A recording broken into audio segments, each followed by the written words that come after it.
we are joined by Petrija, who is our Lifecycle marketing strategist. And Soybean, what's her title? I don't know. Chief Snuggle Consultant? I don't know. Yeah. Little digging monster. Little rascal. Yeah, rascal. Well, we are joined by Petrija, and we're talking about ideal client profiles today. I think in marketing, client profiles or target demographics are very marketing 101. And as a result of that, they kind of get forgotten and overlooked by a lot of our clients and are a little bit to the wayside of, we know who our client is, right? In your experience, have you had clients come to you with any client profiles ready? Never. Not a single time ever in the history of me working in marketing have I ever seen a client come to us with this information. And it's not to say that I think clients necessarily overlook it. I think it's just that clients are so focused on working in the business that they don't realize that their marketing team doesn't have this information at the ready. And we still need to hear it from our clients, who their ideal clients are, who they're working with, who they want to target. All of that information is super, super valuable when you're creating marketing strategies. And, it's always nice to have clients who come prepared, but I don't think I've ever seen a single person understand the value in bringing that to your marketing agency.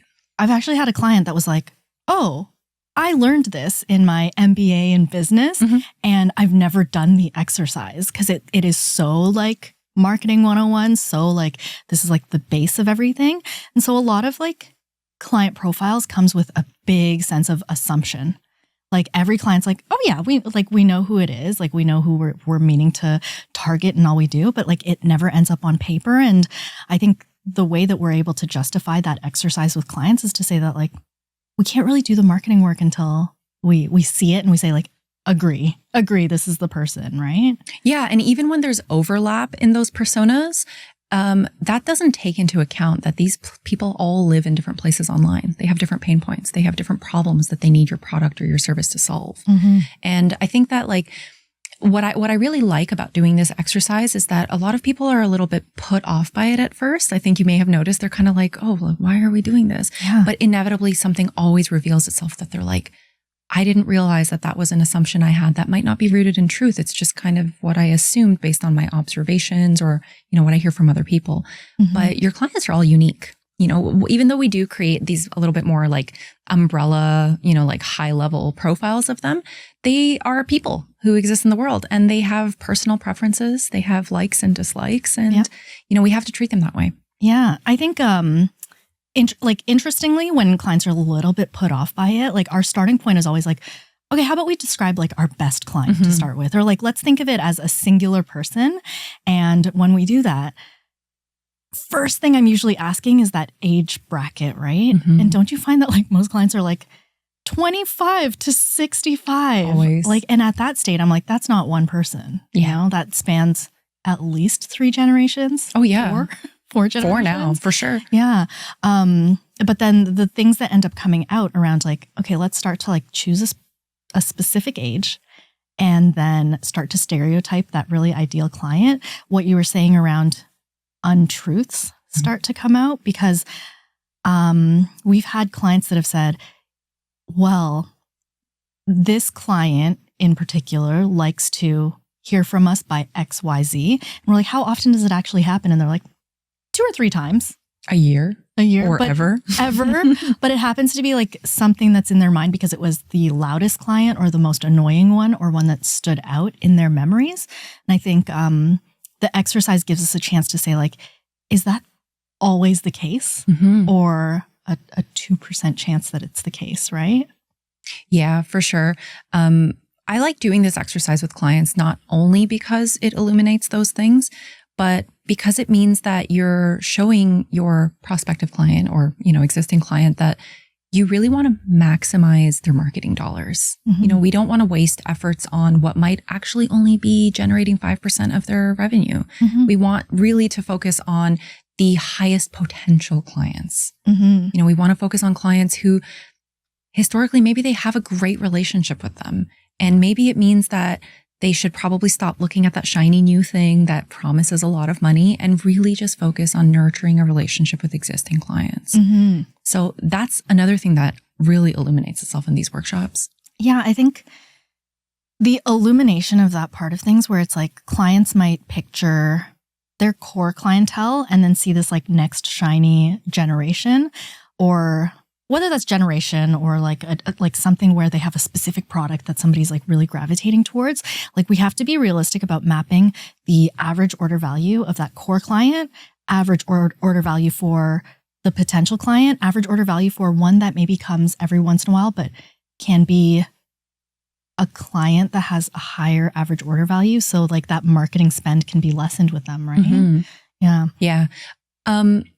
One thing that rarely makes it into the conversation until later on, and it's something that I often wish clients could really pay a little bit more attention to, is like, how much does it cost you? Like, what is your acquisition cost? That's right. And if we have that information with existing clients, it makes it a lot easier for us to help clients to understand, like, is it even worth it to go after this new demographic or like the shiny new thing? Mm-hmm. Is it going to cost you 3, 4, 10 times more?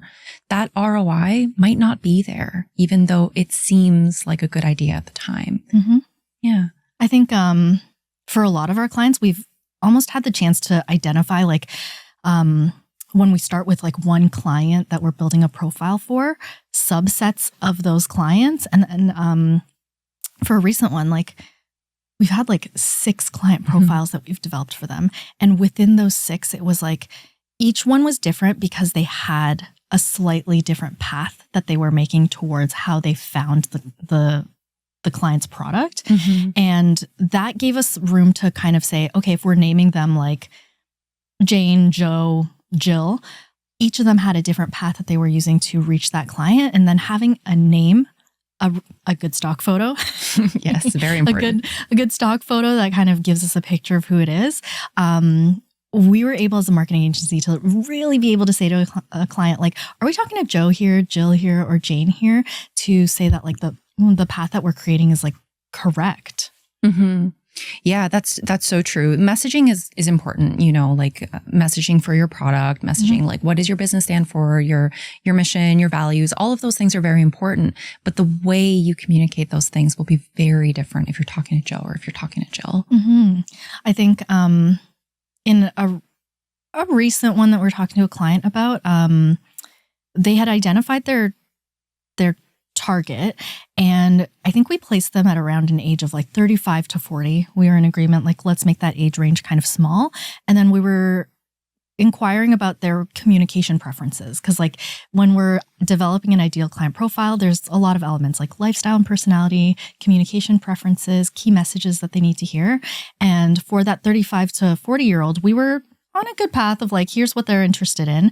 But then the client was saying like, they love to call us. They call us all the time. They love the phone. They love to dial us up. We get like hundreds of calls a day. Like our customer service agents are always busy. And we're like, the 35-year-old likes the phone? And they were like, oh, wait, no, it's not this demographic. It's like a way older version of this person, right? Yeah. And I think like those generational differences are important when you're narrowing it down and saying like, are you sure that that is the person that's using the phone, or do we have to now make like a secondary profile? Yeah. Yeah. And it's important to not alienate that existing person, right? Because when we do these workshops, what is also happening is that if clients are thinking about their ideal client, or like, you know, the client that they love to work with, who they've had the most positive experience with, that still has to factor into your strategy. You know, like that has to be part of it. Mm-hmm. Is that the priority is not capturing new leads. The priority is nurturing existing relationships.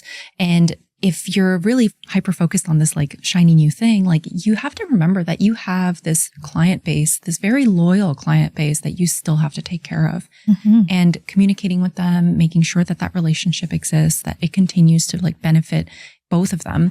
That has to be part of the strategy. That can't be forgotten. Yeah. But we can't just, you know, sweep everyone under the same set of criteria or rules and just say, well, if it's working for Joe, then it should work for Jill and Jane. It's not true at all. Yeah, that's the case with marketing, right? Like you can't always keep doing the same thing because of how rapidly, you know, marketing, digital marketing in itself is changing. Yeah. And the older generations do still use, you know, the internet. They do still use devices. They do still consume quite a bit of content. Mm-hmm. They just might not prefer that kind of content in the same place in their decision making or in the funnel, right? They might be consuming it for different reasons. They might not be auditing businesses through their content, but a younger person might, Yeah. I think depending on the client we talk to, depending on like who has like really spent the time to think about their client profiles, I almost feel like people will hear for the first time something about a demographic and stick to that piece of information. For sure. Like one that I feel like has like just stuck around for like way too long, which is like completely untrue, is people are always like, people don't scroll. Like when you make a website, like everything has to be above the fold because they don't scroll. And I'm like, what do you mean they don't scroll? Like it's such a broad strokes generalization when everyone is used to doom scrolling. They're used to a phone experience where you have to scroll. Like you can't have everything on the feed immediately, right? Yeah. And when something like that sticks, it's just like, we can't say that about a specific generation. We can't say it about like just broadly the whole internet does things like that.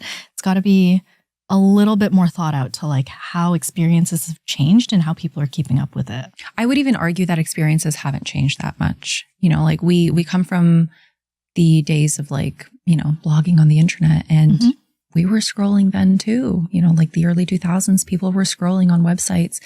And we do know that generally speaking, desktop experiences are different than phone experiences, but the experience of the internet on your phone is so much more important today than it was before. It used to be that there was a period in the past where you're like, everything that was really important, like my banking, like my shopping, had to happen on a desktop, right? On the desktop, yeah. Not anymore. Yeah. Like everybody's doing everything on a phone.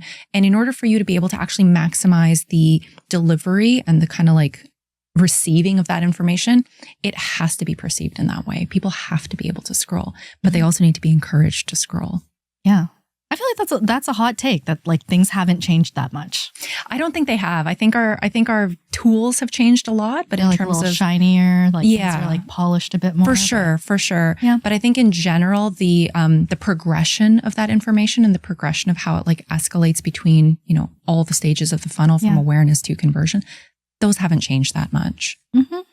I think that's valid. And I think the familiarity of things is kind of like as a web agency as well, like we really have to consider that people know that a hamburger menu is going to be in a specific spot. The header is going to be in a specific spot. And we have to go off of what has worked over history in order to, make the familiarity like easy to do. Because when you do something innovative, it requires that much more instruction to someone, right? For sure. And we also do have to remember that people do get used to doing things in a very specific way. And they like that familiarity. They like the comfort in knowing that if I follow these prescribed steps, I can predict the outcome of that. And the innovation aspect of it has to be mindful of consumer behavior and like, what your clients want from you or what kind of experience they're expecting to have from you. So turning everything over its head just to like, appease maybe a brand new demographic that you haven't targeted yet could be very detrimental to your business. Yeah, I think in any of our websites that we're creating and any of our experiences that we're making for clients, like we always talk about making it frictionless for them. And frictionless has to be like accommodated to the audience that you think is going to meet you there, right? Like I've very recently said to clients, like you tend to be making all this content about like awareness of your product, like you're teaching them all these things. But then on the other hand, you're telling me that clients come to your site or they find you when they know that you carry the product. So it's like, you're the one that's carrying it. You might not need to work so hard on all the educational aspects of it when you're saying that they learn the education maybe from an influencer or a YouTuber or a forum, right? And that's like tending to be, I don't know, I think we talked about this recently, how content marketing, while it is still really strong, not every single brand needs to make every single piece of FAQ content that answers every question along the full path that their clients need. It's true. And we've had a few clients who have had kind of like those aha moments where they realize like, oh, actually, it would be better if I spent my money like closer to the bottom of the funnel. Because by the time people discover my business, they discover my brand, they've already answered a lot of those questions themselves somewhere else or from a different place on the internet, right? Yep. So in the business of marketing, we know that when you are trying to acquire a new client, there is a cost per acquisition, right? That cost per acquisition of a net new client can be up to starting at 5 times more than an existing. I think a lot of our clients are surprised to hear that, but surprised but not, in that they know that a loyal client is just going to be that much easier to talk to. You've warmed them up. They've had an experience with you. They're familiar. So why not work with them on that existing client base? Yeah, for sure. And depending on industry, it could be even higher than 5 times. You know, like it could be as high as 10, 15, even 20 times. Yeah. And I think it's just the way that we are now, and that we're consistently consuming and over consuming, and like the response has been, oh, you know, like consumption habits are through the roof, then that means we have to create more. It's just kind of like a cyclical thing where it's like, if people expect more, we make more. And then because we make more, people expect more. And that bar just keeps, you know, like escaping you. You are moving that goalpost. But as you continue to prioritize more, obviously you sacrifice quality, right? And the focus shifts, or you lose sight of it. So I think that that's just a natural response to the state of, you know, digital content in this day and age, that people get really, really hyper fixated on the idea that more is better. But we know throughout history that that is not necessarily the case. And I do foresee a positive future in which, you know, the masses kind of shun this idea of more is better when it comes to digital content. But for now, what we are seeing is a general kind of industry trend of people expecting more and thinking that like the path forward, the path to success is more. Yeah. Yeah. I think speaking very, very realistically, there is no infinite growth for any company, and it cannot exist. Like, and that goal of working for infinite growth is an impossible feat for us. And we're almost expected to function at that level. And for us messaging that to clients, it's like, maybe what you want is for us to like steady that growth, you know, because working towards that infinite just means that you're constantly looking for that net new, and it might not exist. Like at the end of the day, like once our data starts coming in, there might not be the audience, there might not be the searches, they might not be the demand, and we have to look at outside factors, right? Also, is it sustainable for your business? Can your business handle that level of growth? You know, like are you usually not realistic? It's usually not realistic, because then you're kind of on the side of, how do I hire? How do I get enough stock, inventory that you have to hold? And there's so many of those factors that come into play. I would even argue that when it comes to these assumptions that a lot of business owners have, and a lot of clients that come to us have, the assumption that growth is always good. You know, like growth based on a very explosive one-time thing, maybe like a passing trend or a fad, is kind of great in the moment, but putting all of your eggs in that one basket can be really detrimental, both to your marketing efforts and to your business as a whole. And the idea of infinite growth, while it sounds lovely, you know, like a lot of people become business owners because they're passionate about what they do. And oftentimes when we prioritize this kind of like exponential, infinite, like high-paced growth, trying to like outpace markets, you really do lose sight of what it means to be a business owner, that you are solving someone's problem, like a real problem that someone has. And that feels really good, you know, like to know that you've served a purpose in a community or in an industry. Yeah. I think like some of that infinite growth or the excessive growth that we've seen often results in like poor service. Yes. A neglect of that original customer, like the product. Just about to get to that. Yeah. Product value going down. And then like if we're circling back to the ideal client profiles, like you're forgetting that customer that made you who you are is forgotten when you could have gotten great lifetime value out of them. For sure. For sure. Lifetime value is so important. It's such an important metric. And I'm a big fan of it. Like, I think that things like even Net Promoter Score, things that businesses should really pay closer attention to. Yeah. But the, you know, revenue is very important. ROI is very important. We need to still keep those things in mind, but we can't neglect things like, hey, you know, that first repeat customer you had 5 years ago is still with you today. This isn't a relationship you need to nurture. This is a relationship that your marketing efforts need to acknowledge and prioritize. Yeah. I think many people see marketing as the side of new, fill the funnel, get the awareness, and anything that's after, like that loyalty, the advocacy, the things that we can really build on, are so often forgotten. And when we suggest things like loyalty programs to clients, it's not that like people care so much about, discounts yeah. Or like 100 points in your account. But if I really think about even my own consumer behavior, if I'm choosing a product between two places and I don't need to make a new login, I'll probably go to the place that I don't have to make a new login for. Sure. And that's like, what is that in terms of like friction or barrier to entry? It's like nothing. But that's like a silly psychological thing that people will come across often. Do I have 10 points in that account versus nothing started there? Yeah. Maybe use those 10 points even if it converts to like 5 cents. Yeah, of course. Right? And referrals. Referrals are huge. Yeah. Yes, we do live on the internet, but I still tell my friends in person or by text message, like, hey, I saw you were looking for a XYZ. You should check out this brand. Yeah. Or like, I bought this and I had a great experience. That goes such a long way. Yeah. I think that referral aspect of it is like what's forgotten when we're talking digital marketing. It's like everything digital is like your SEO, your PPC, your performance and everything. And it's like, we got to consider that at the end of the day, the traditional does have to connect with the digital, and things like PR, reputation, everything is like still a part of like how your brand is perceived. For sure. So if you had one takeaway that our audience could take away from this conversation, what would you say? I hate how I said that. Okay, we'll start again. What's one takeaway that you want people to be able to implement in their own marketing?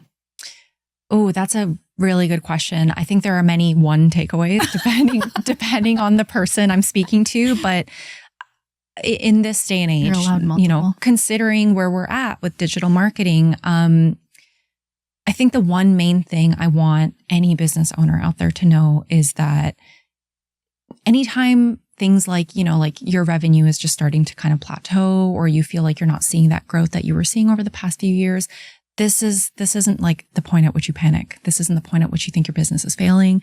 This is a great point to look back on the successes of the past few years, identify what it was that really resonated with those clients, and double down on it. Keep fostering those relationships, make sure that those loyal customers are taken care of and that they continue to be taken care of. And eventually or inevitably, whichever, you will continue to see growth. Maybe not that infinite growth that everyone's expecting these days, but stable growth, sustainable growth. Yeah. Amazing. Easy peasy. Back to basics. Back to basics. Thanks so much for joining us. And thanks, Soybean, for taking your nap with us. Thanks for watching this video. If you got something out of it, please like, subscribe, or share it with your friends.